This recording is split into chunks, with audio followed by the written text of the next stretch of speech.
What's up guys, it's Tess. Hey, and welcome back to my channel. So I have a new little filming setup.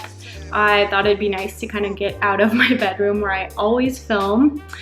And I know this week's video was supposed to be a little vlog of my life at Dermaplus. I promise that is coming. I wasn't happy with the quality, so I'm gonna refilm a bunch of stuff and hopefully get a few more of my coworkers in the video. So that is coming. I'm just gonna add more clips to it this week. But this video is going to be questions I think are crucial to ask in a esthetician or cosmetology school tour. I think a tour is very important if you are thinking about going to esthetician school or deciding between schools. I actually ended up touring 2 schools. One of them was private, one was public, and of course you wanna, this is a question I actually forgot to include in my video, ask for a price down of the tuition. The first school I toured at, I think, it was a private school, ended up being about $20,000 to $30,000. I had to walk away after that meeting, but had I not asked, I think I don't know. I don't know what I would have signed up for, but I'm glad I didn't waste more time knowing that that wasn't feasible.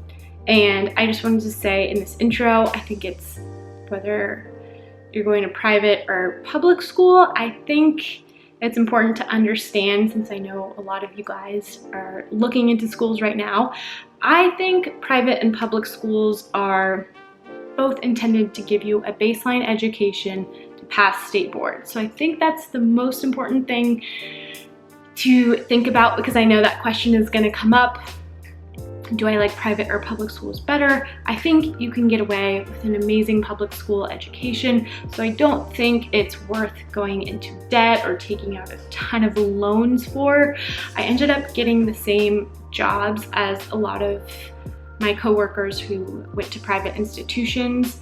Not to diminish their education, I think it's not necessarily necessary to spend so much on an education at esthetician school. This was a second career for me. I'd already spent a lot of money on my bachelor's degree and going to a university. So if this is your sole college experience, I think it would be more feasible to spend more money on the school, but I don't think you need to. But whatever you choose, just find the school that you feel comfortable in, that is somewhere you're going to like being for the next 10 or so months. And another helpful thing is to look on Yelp. I think that really gave me a solid understanding and reassurance that I was going to a community college that had a good reputation. But yeah, that is my main point. I think it's just good to remember school is a baseline education wherever you go. What you do after school is up to you guys, how you motivate yourself, the goals you set for yourself. So school's important, but what you do on your own, I think, is more important.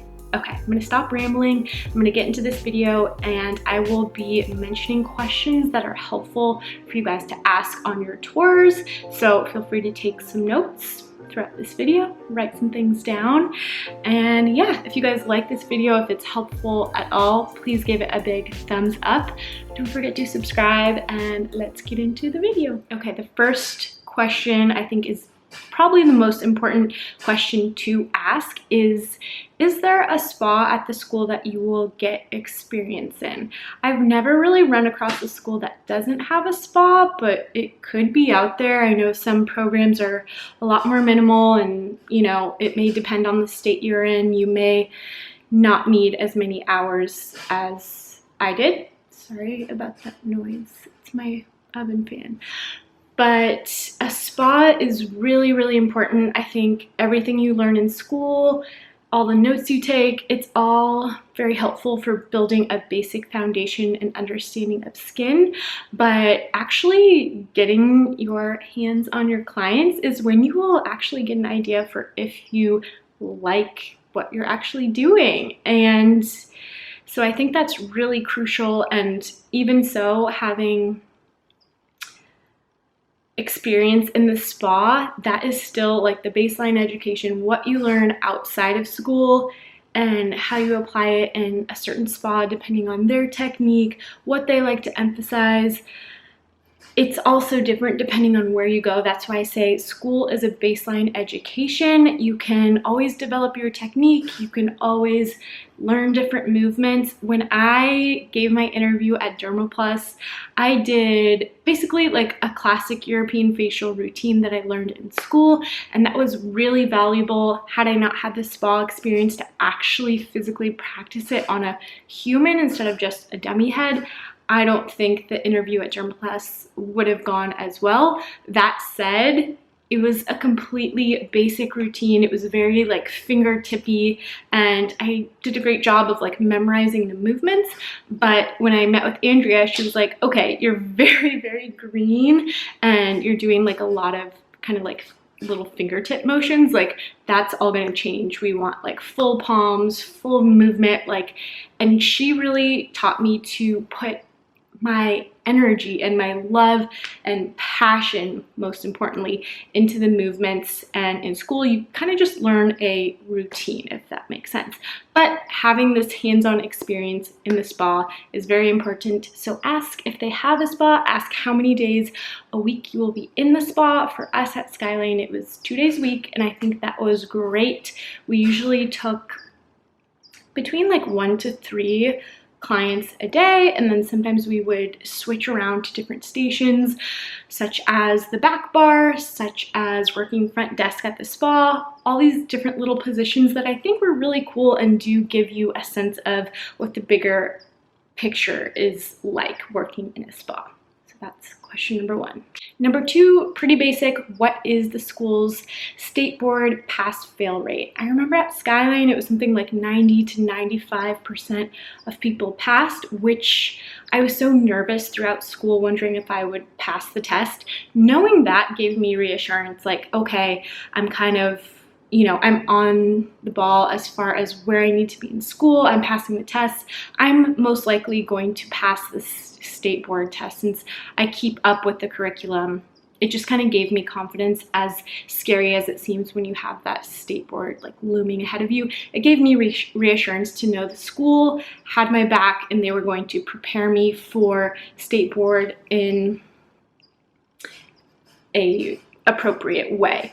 And in school, we went through state board as kind of like a mock of the actual thing, and we would take practice tests. So there's a written portion and a practical portion where you are doing it in a spa. So taking those practice tests and having that practical kind of model in school that we all did together made me more confident going into the test, thinking, okay, I know everything that's going to, I know the process for everything that's going to happen in this test. It's not going to be a surprise by any means. So that was really reassuring. And I know most schools will have some sort of state board practice built into their curriculum. So that's something I would just make sure on and make sure that they have a good pass-fail rate. Next question is how many students are in the class? Just a good idea to get to know how many people you are going to be in the class with. Is it going to be 5 people? Is it going to be 30 people? I think at Skyline ours was about like 35, like kind of a lot. And I can't imagine many more than 35. It was a lot of people for the teacher to deal with individually, and you want to make sure you're getting some type of, you know, personal attention. So I think 35 was, I'd say, kind of the cap. I wouldn't go to a school that's, you know, 150 or 100 people crammed in a room. I think it would just be too much, but correct me if I'm wrong, if any of you have had a different experience. I remember being on the wait list for my class, like literally last person on the list, and I was so anxious because I didn't know if I was going to get into the program. Somehow got in. So if you are waitlisted, don't lose hope. There's definitely a chance you will get in. And I bugged the admin every day, like, I just kept in touch and let them know I really wanted to get into the class. So maybe that's a little tip if any of you are waitlisted. Just stay in constant communication and really stress how much it would mean to be in the program. Another question I think is really important is to just get to know a little bit more about the teacher. If there's an opportunity to meet her, that would be awesome. And I think it's also good to ask, like, what is the teacher's reputation? I mean, you don't want to grill them, and hopefully they have nice things to say about them, but maybe you ask that question and they don't. I think that would be a red flag. I don't know if any schools would offer that up, but just ask to get a better sense of what this teacher is like.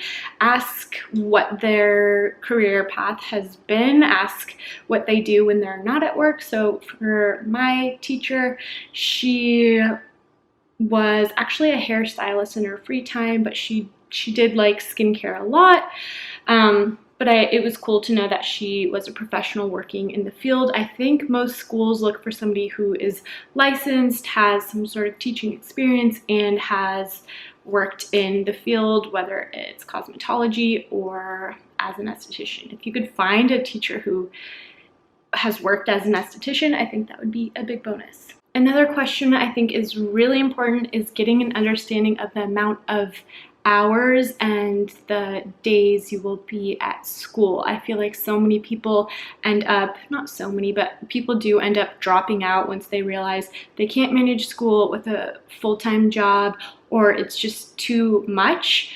In my class, it was a nighttime class, so most of us had our day jobs, and it was 4 days a week. So it was Monday through Thursday, and it was from 5 p.m. to 9:30 p.m. You never forget those days at school. Like, you really are in there, and it is a considerable amount of time. I don't think I really understood going into it, like, it was going to be a full-on thing. It is tiring. It is a lot to get through, especially if you're juggling another job. It was so worth it. And maybe it's just, 9 or 10 months where you really have to grind it out. Like, I didn't have a ton of personal time for whatever, other things. So you just have to go into this knowing, like, it's a big deal. It's a serious commitment. It's so much fun, but it is a lot of work. So don't underestimate it. And I went into it just wanting to try something. So don't put too much pressure on yourself. I was just literally very curious about it and thought I might have an interest in it, and it worked out. So I think if you have a curiosity about anything in life, you owe it to yourself to try it, be patient with it, give it a solid go.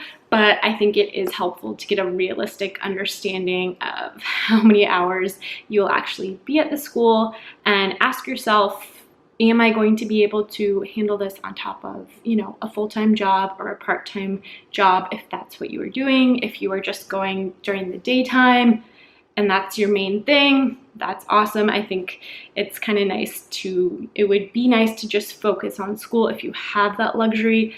But I did go to school on top of a full-time job, and most of my classmates did. So it is definitely very possible. Another question I think is very important is to ask what kind of services are taught in the program and what does the coursework include. If you can see a syllabus of all your chapters you're covering and all the services you will be learning, I think that's hugely helpful.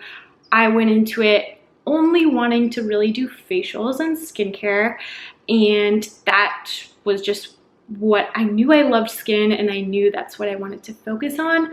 But I think it was kind of a nice heads up to know it will include waxing. We will be focusing on makeup. So, and I know different schools are different. I don't feel like my school put as many hours into the waxing portion, or we did focus on makeup artistry, more just like practice time, less so technical skills. But I think if you go into esthetician or a cosmetology school wanting to be a makeup artist, or just wanting to do waxing, or just wanting to do skincare, I think it's helpful to know, does your teacher have an expertise in that? Will you actually be doing those things in the spa? Just what kind of hands-on experience will you be getting, and does that fit with you and your interests? I think it's just good to have a good understanding so you're not shocked and you're not disappointed, like, oh, I hate you know, doing makeup, and if that's 20% of the class, do I want to do it? I mean, for me, it was still kind of fun, but I'm just trying to think of if you guys really didn't like something, it might be helpful to know it is in the coursework. I don't love waxing. It's just not my thing. It's never been my thing. I don't like putting anyone in pain, and I don't know. The process does not appeal to me. So getting through that was fine, but it's just not my favorite. But it's just good to have a good understanding of what is included in the coursework and the syllabus and how many hours you will be spending on each thing. And that way you can kind of think, oh, is this enough hours to get a basic understanding of the thing I want to focus on? Okay, the next thing I want to address is kind of going off of that last topic, but really diving into what services are offered, especially if you have specific like niche interests.